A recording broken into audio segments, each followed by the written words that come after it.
కొన్ని పనులకి కొన్ని ఆనవాయితీలు ఉంటాయి చూడండి. అలాగే మా ఇంట్లో కూడా ఒడియాలు పెట్టినప్పుడు ఒక ఆనవాయితీ ఉందండి.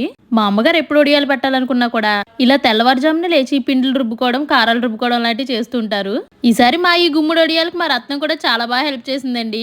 ఏదో ఆనవాయితీ అన్నాను కదా, అక్కడికే వస్తున్నాను. ఇంత కష్టపడి మా అమ్మగారు ఎప్పుడు ఒడియాలు పెట్టినా కూడా, ఎండలు ఎంత మండిపోతున్నా కూడా సడన్ గా సూర్యారావు గారు సెలవు తీసేసుకుని ఆ వరుణ దేవుడిని అయితే డ్యూటీ ఎక్కేయమంటుంటారు. ఈ సిచ్యువేషన్ ఏదో ఒకసారి 2 సార్లు ఫేస్ చేసింది కాదండి. ఆల్మోస్ట్ ఎవ్రీ ఇయర్ ఆనవాయితీ తప్పకుండా మా ఇంట్లో జరిగే సిచ్యువేషన్ ఇది. ఈ పొట్టు ఒడియాల గురించి మీలో ఎంతమందికి తెలుసు? ఎలాగో గుమ్మడి ఒడియాలకు మినపప్పు నానబెట్టుకుని కడుక్కుంటాం కదా, ఆ కడగ్గా వచ్చిన పప్పు ఏదైతే ఉంటుందో దాంతో కూడా ఒడియాలు పెడతారండి. ఇవి కూడా టేస్ట్ చాలా బాగుంటాయి. ఈ ఒడియాల కార్యక్రమం అనేది ఒకరి చేతులతో అయ్యే పని కాదండి. ఖచ్చితంగా సహాయానికి ఇంకొకరు తోడు అవ్వాల్సిందే. ఫైనల్ గా మా అమ్మగారు రత్నం కలిసి శంకుస్థాపన చేసిన ఈ ఒడియాలు నేను ముగించాను. పొద్దున్నే 6:30కు మొదలు పెడితే అయ్యేసరికి 7:30 అయిందండి. సాయంత్రం లోపు ఆనవాయితీ అమలవుతుందో లేదో, ఏం జరిగిందో నేను రేపటి వీడియోలో చెప్తాను. ఈ లోపు వీడియో నచ్చితే లైక్ చేసి సబ్స్క్రైబ్ చేసేయండి.